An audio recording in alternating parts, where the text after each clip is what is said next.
So Gingos, I am finally adamant about the idea that I want this channel to be what to be about. I want it to be about self-improvement. I want to push the idea of the lifestyle of self-improvement because it's not like some like very crazy thing to do. It's just a lifestyle so that you can almost guarantee that your life consistently gets better over a long enough period of time. I don't want when I was younger, I don't want to, I never knew where I was. I felt lost, I felt depressed, and I hated that feeling. And until I got onto this like self-improvement mindset lifestyle, and people say it's cringe or whatever the case may be, it doesn't matter. Who cares? Those are the people who like are too scared to constantly change, constantly improve and work upon themselves.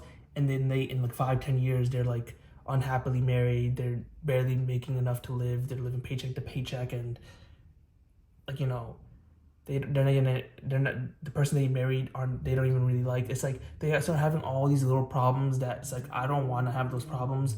And I feel like the best way for me to get ahead of it is to constantly improve, constantly get better, so that when I can eventually become high quality in my own terms based off what I want in life. And I'll attract someone. You attract what you are, right? So if I'm a high quality, I'll attract a high quality woman as well, and my life will just be that much better constantly. And that's like, if you're on self-improvement, your life will constantly get better because that's what your focus is. I genuinely believe this is like a glitch in the matrix, because the people that I know who are like sad, depressed, lost, are the people who are afraid to change. They're afraid to work. They're afraid to improve upon themselves. And maybe not even afraid, they're just too lazy, right? They don't want to do all the work that's required. But if you can get acclimated to the idea, to the concept of constantly evolving, then your life literally it's guaranteed to constantly get better. Because no matter what, it's like you keep doing the right things every day, that shit starts compounding in your life. Eventually 1 year, 5 years, 10 years, it's guaranteed. Like there's no like sort of like there's no risk per se, right? If you are focused on improving, you're gonna improve.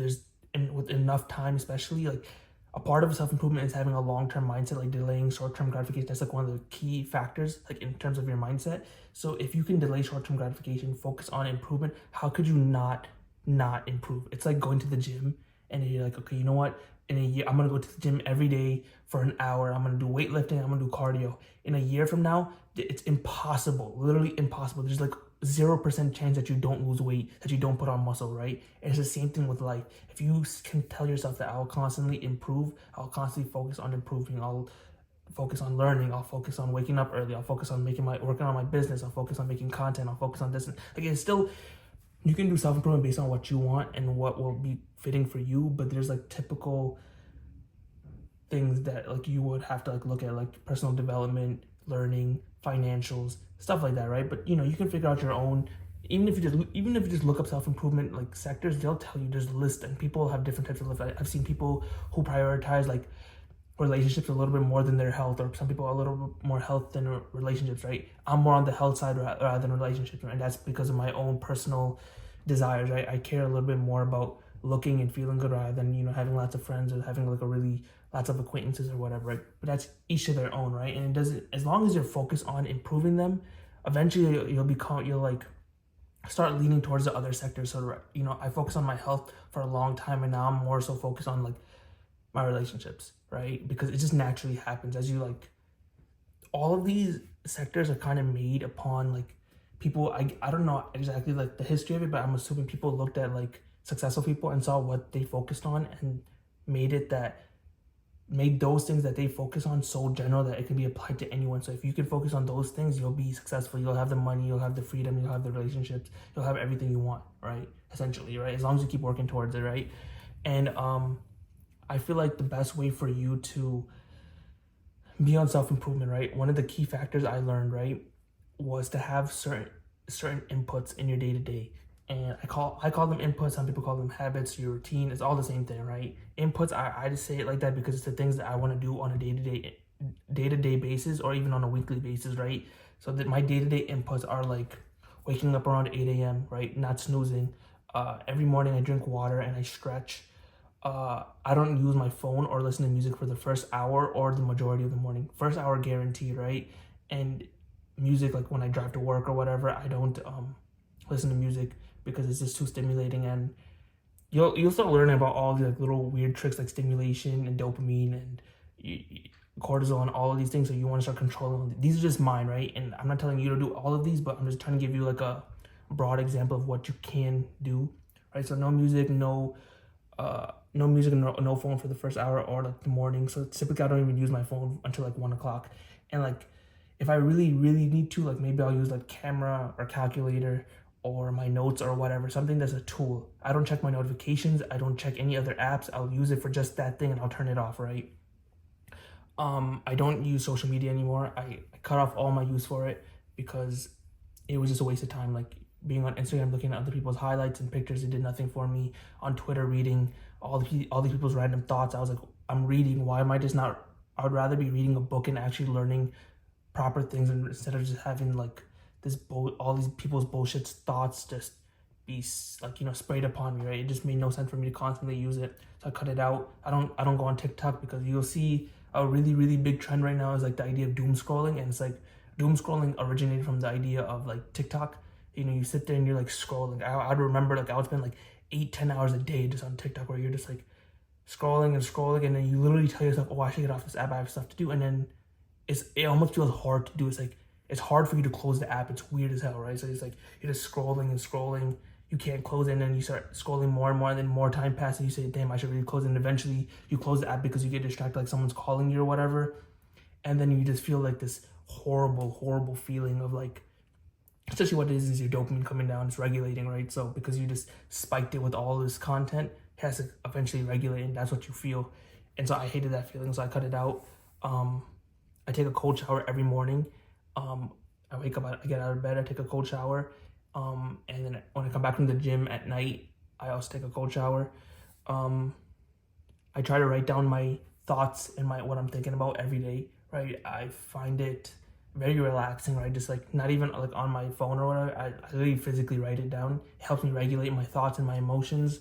Only water and coffee before 1 p.m. and after 1 p.m. I have my first meal, so no food before 1.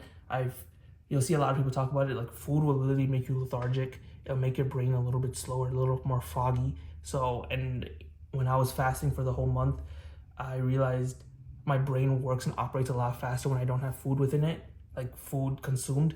And so I try to get work done in the morning, and for me to get work done properly and even faster, it's better if I don't eat and become lethargic or whatever the case may be, right? I do research daily on topics like finance, psychology, the human brain and body, and life skills, right? I try not to surf on the internet as much, so I'll try to read articles.